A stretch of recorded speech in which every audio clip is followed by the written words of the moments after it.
Санаа манайхаа дараагийн хөвшлөгээр уулзаж байна. Өнөөдрийнхээ бичлэгээр DRX цувралынхаа 5-6 дугаар ангийг ярьж бэлэн болсон байна. Ингээд шууд бичлэг рүү харцгаая. За өмнөх анги дээр ажийн маань жүжигчний карьераа эхлүүлж байгаар дууснаас хойш багагүй хугацаа өнгөрсөн бөгөөд угаасаа л царай зүс сайтай дээрээс нь байглаас саяасан жүжиглэх авьяастай болохоор аль хэдийн олон танигдаад эхэлсэн байдаг. За манай хүнд ингээд амжилттай явж байгаа хооронд Жунсооч гэсэн гадаадд зохиолчоор нилээдгүй амжилттай ажиллаж байгаад буцаад ирж байгаа нь харагддаг.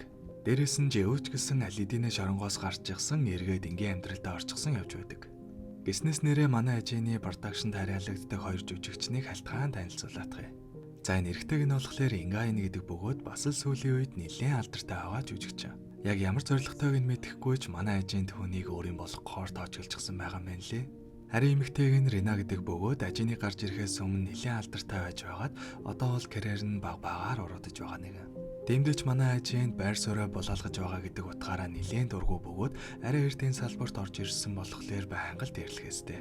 Мөн дээрээс нь яг одоо л энэ хоёр албан ёсоор үерхэж байгаач Ингайны хувьд аль эдийнээс салахаар шийдчихсэн бөгөөд олонний нүдэн дээр байдаг хүмүүс учраас шууд салчгаж болохгүйг далимдуулаад энэрийг салж өгөхгүй л байгаа юм лээ. За гэтэл нөгөөдөр ажийн Рина хоёр хамтдаа зураг авалтанд орж таарах бөгөөд угаасаа ажинд дургүй юм болохоор манай ажиныг бүтэн өдөржингөө болохгүй байна, чадахгүй байна гэж өөлсөөр байгаад таардаг. Тэгсэн энийг нь сонссон захирал нь Рината халтгаан ирж уулзаад л түүнийг байранд нь оруулдаг. Гэхдээ яаж ингэж амархан айлгаж чадаж байгаа юм бол гэсэн чинь энэ захиралд нь бүх жүжигчдийнх нь нууцлсан хэрэгүүд нь байдаг юм байна лээ. Энэ Ринаг болохоор өмнө нь согтоогоор жолоо бариад асуудалд орох гэж байхад нь аргалж өгч байсан бөгөөд мэдээж тэр хэргийг нь өөртөө хадгалчихсан.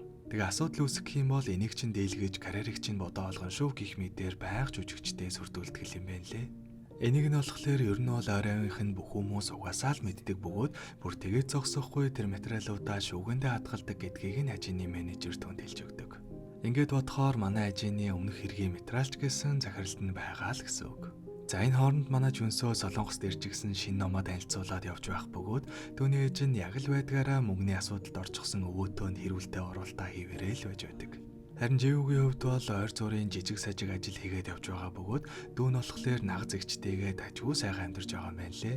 Хэдийгээр дүүтэйгээ уулзаж хамт баймаараа байгаа ч өөрөөс нь олж дүү нь аавгүй болсон болохоор тэг хийхгүй гэж бодоод ядчил дүүгийнхээ төлөө ихчтэй мөнгөөр туслаад л явж байдаг.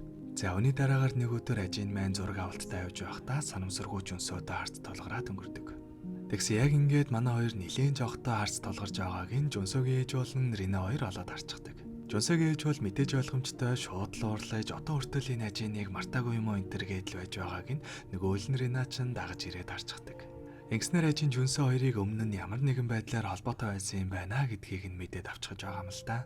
Ингэснээр шууд л Жүнсөөтэй ойртохын тулд менежерээрээ яриулж байгаад хамтдаа нэвтрүүлэгт орохоор болоод албаар ойртож эхэлдэг. Удалгүй нэвтрүүлэгч амжилттай дуусах бөгөөд Жүнсөө маань арих гэж байтал гинтэл Рина гарч ирээд намайг хүргээд өг гэж алсаараа байгаад хөргүүлэхээр болчихдог. Энэ үеэр ажинч гэсэн ажлаа тараад харж байгаа үедээ гинтэл менежерээ чи өнөөдөртөө эртхэн харж болно. Би өнөөдөр нэг хүнтэй уулзах ёстой гэж хэлээд явуулчихдаг. Учир нь өнөөдөр ажины ажил эрт дараа зогсоохгүй дээрээс нь засварын ажлаас олоод тогтаасарна гэж менежерээсээ сонссон болохоор захирлынхаа өрөөнөөс өөрийнхөө хэргийн материалыг авах сайхан боломж гэж бодоод нууцаараа авах гэж байгаа нь энэ байдаг. За ингэснээр менежерээ явуулж хаад яг сайхан захирлынхаа өрөөнд орчихсон тогтаа нарахгүй материалаа хайж байтал гинтэл Рина энийг хайж байгаа юм уу гэд нөгөө материалыг нь барьчихсан гараад ирдэг. Яаж гинэт Рина гарч ирээд материалыг нь дүүнээс өрсөж авсныг нь мэдэхгүй ч энэ удаа бол чухал зүйлийн алдаа зогсоохгүй дээрээс нь бие барьж чадалгүй өвгөр өдөж Ринагийн уурыг хүргэснээс болоод хитгэж цогиулаад дуустдаг. Яаж яхад энэ үед Рената хамт манай Жүнсөө явж байсан болохоор бүгдээрээ л хаана эвгүй байдалд орцгоож байгаа юм л да. За өний дараагаар Зулсарын баяраар Лонгстарын ойн баяр болох гэж байгаа юм байна лээ. Тэгээ энэ үдшилтэд хамт яваад өгөөч гэж Жүнсөөс гуйх бөгөөд Жүнсөөч ажинтай уулзаж магадгүй гэж бодоод түүний саналыг нь зөвшөөрдөг. Удалгүй үдшилтч болох бөгөөд бүгдээрээ цуглжчихсан яг сайхан баяраа тэмдэглэцгээж байтал гинтэл Рина ажиныг маань алгадаж байх үеийн бичлэгэнд дэлгэцээр гарч эхэлдэг. Гэхдээ яг хуу захирал нь гарч ирээд манай зүгээс бэлдсэн жүжигчилсэн тоглолт байлаа энэ төр гэдэл хүмүүсийг аргалаад өнгөрдөг л дөө. Гэсэн ч хамгийн гол нь энэ бол манай ажины зүгээс Рина зориулж бэлдсэн анхааруулга маягийн бэлэг байсан юм байна лээ.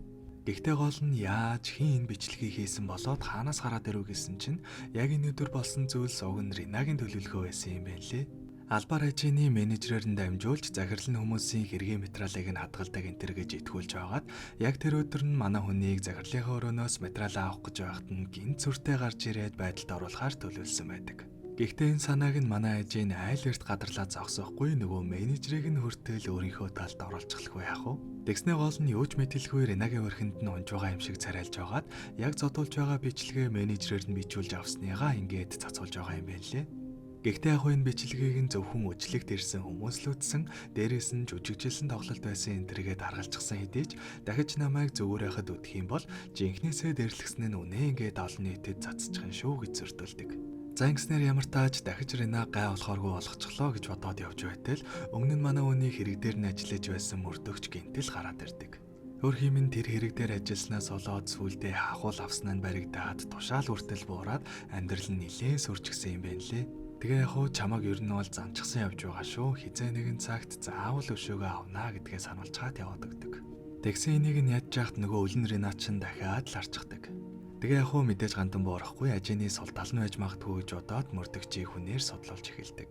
Тэгсэн чинь Ренаг ингээд байж байгааг нь манай Жүнсөө харчихсан зогсож идэм да. Нэг баахан л нэг нууцаар харсан хүмүүс. За тэгээ үүний дараагаар Жүнсөө маань гэртээ ирэх үед манай ажийн гэрт нь ирж гисэн түүнтэй болцох гай түлээж байдаг. Ер нь бол буцаад Жүнсөөтэй холбоотой авахар шийдсэн бөгөөд мэдээж ажины хувьд бол Жүнсөөг ашиглах гэж л байгаа л да. Тэрийг нь ч Жүнсөө мэдэж байгаа. Гэхдээ тэгэл ажины төлөө угаасаа юу ч ихээс буцахгүй юм болохоор шууд л зөвшөөрснөөр ингээд манай хоёр буцаад холбоотой авах оролцоодог. За ажины хувьд болохоор Ренаг зохицуулчихсан учраас одоо ингээ энийг өөрийн болгох төлөвлөгөөнд орж байгаа юм байна лээ. Гэхдээ нөгөөх нь тийм ч амархан ажины өрхөнд орчхоор хүн биш учраас Жүнсөөгоос тусламж гуйж байгаа нэм учиртай байдаг. Яг нь Жүнсөө бол ажины төлөө юу ч хийхээс буцахгүй гэдгийг нь мэднэ л дээ. Гэхдээ л өөр эрэгтэй үнтэй үерхэх гээд тусламж гуйхт нь өртөл зөвшөөрнө гэж арайч бодоогүй. Яалтчгүй л тархиа бүрмэсэн угаалгачихсан болохоор бас аргагүй л ах л та. За үүний дараагаар гинт нэг өдөр ажиныг маань ингээ энэ өөрөө дуудаж уулздаг. Манай хүн ч яасан юм бол гэд очтол нөгөө өчлөг дээр цацагдсан бичлэгний жинхэнэ үннийг нь аль эдийнэ ойлгочихсон бөгөөд түүнд өөрийнхөө нэг дүүхийг ярьж өгдөг.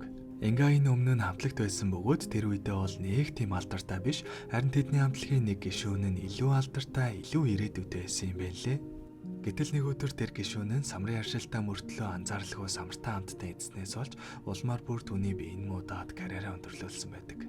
Хамгийн гол нь тэрийг нь ингээ мэдсээр байж юу ч хэлэлгүй идүүлчихсэн бөгөөд өөрөө алдартай болохын тулд тийм шийдвэр гаргасан юм байна лээ.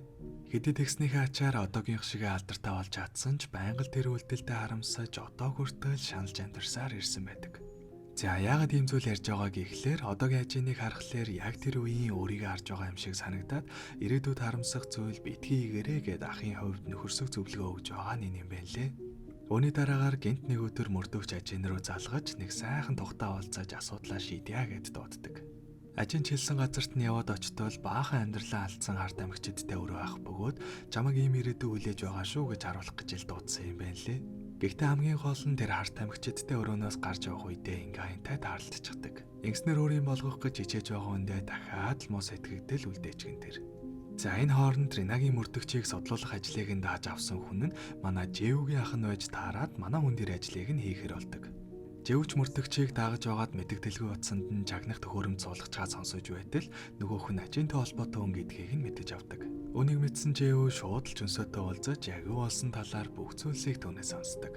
Ингэснээр Жүнсөө ажийн хоёрын хамтрал дээр манай Жэвч гэсэн нэмэгдэж их гурвал эргэн нэгдснээр манай хэд ингээнийг тархитах ажилдаа шууд орцгоодог. Уг нь Жүнсөө Жэв хоёр хоорондоо бүр хизээж таархааргүй ааштай юм байж ажины төлөөлөл тэгээд юу ч байсан хамаагүй нийлэл хийж байгааг нь харахаар бас хөөрхөн юм шиг. За тэр ч яах. Үүний дараагаар манай хоёр ингээнийг сайтар судлаад үзтэл ээж аваа хоёр нь өөд болсноос хойш имээ дээр өссөн бөгөөд одоо бол түүний имээ нь хамгийн ойр дотны хүн гэдгийг нь мэдэж авдаг. Өнийг мэдсэн ажийн Чингайны имээтэй санамсаргүй мэтээр дотносож эхлэх бөгөөд баг багаар нүдэнд нь өрцөөр угаад сүулдэ бүр менежерээ имээгийнх нь байрлуу нүүлгчдэг. Ингэснээр имээтэй нь уулзах боломж олдох бөгөөд имээж ажиныг өмнө нь харсаар байгаа дотн мэд санагдаж түүний гэртээ оруулдаг. За яг ингээд имээтэй нь боолчсон сууж байтал ингаай нэмэрэгөө залгаж таарад ажинтай хамт байгааг нь мэдсэн даруйдаа хурж ирээд нэлээд уртаагаар дагуулад гардаг. Угаасаа ажиныг айхтар санаатай дээрээс нь ард амих энтер хэрэгэлдэг гэд баахан муу сэтгэлдэлтэй болохоор албаар имээтэй нь ойртож байна гэж бодоод л ингэж уурлаж байгаа юм байна лээ. Хариуд найжийн түүнд хандан энэ бүхэн үнэхээр л тохиолдол байсан. Гэхдээ итгэх хэсэг нь таны асуудал л да. Уг нь би таныг маш их хүндэлдэг байсан юм. Гэхдээ энэ удаа бол танд үнэхээр урам хугарлаа. Та бол үнэнтэйгээ нүрт толж чаддаггүй жинхэнэ улчгаар амтан байна энэ төр гэдэл баахан юм ярьж чаад яваад өгдөг. За үүний дараагаар Ингаин нөгөө өрөөс нь олж карьераа дуусгасан хамтлагийнхаа гишүүнтэй уулзах бөгөөд энэ уулзалтыг нь мэдээж манай ажийн төлөвлөсөн байдаг.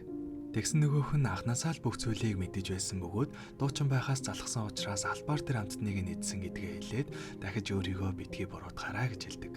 Дээрээс нь ажийн гэж хүн надтай ирж уулзаад чамд хэзээ байгааг хэлж тусламж өссөн болохоор би чамтай уулзаж байгаамаа гэж хэлээд бүр дургуйг нь өргөчдөг. Ингэснээр Ингаин чуурлаж захиралтайгаа уулзах бөгөөд ажинтай дахиж хамт кинонд тогломооргүй байна. Дээрээс нь Ринагаас салсан гэдгийг албан ёсоор зарлаад өгөө гэж гуйдаг. Ингаины хувьд Ринач тэр ажинч тэр хэтэрхий их асуудалд нь оролцоод төвөгтэй байсан болохоор бүгднгээс нь зайгаа орохоор шийдэж байгаа нь юм байна лээ. Гэхдээ ажины хувьд болохоор угаасаа Ингаинтай хос биш учраас алдах зүйл байхгүй. Харин ингэж түүний уурыг хүргэсний ачаар Ринагаас албан ёсоор салж буй мэдээг гаргуулж чаддаг.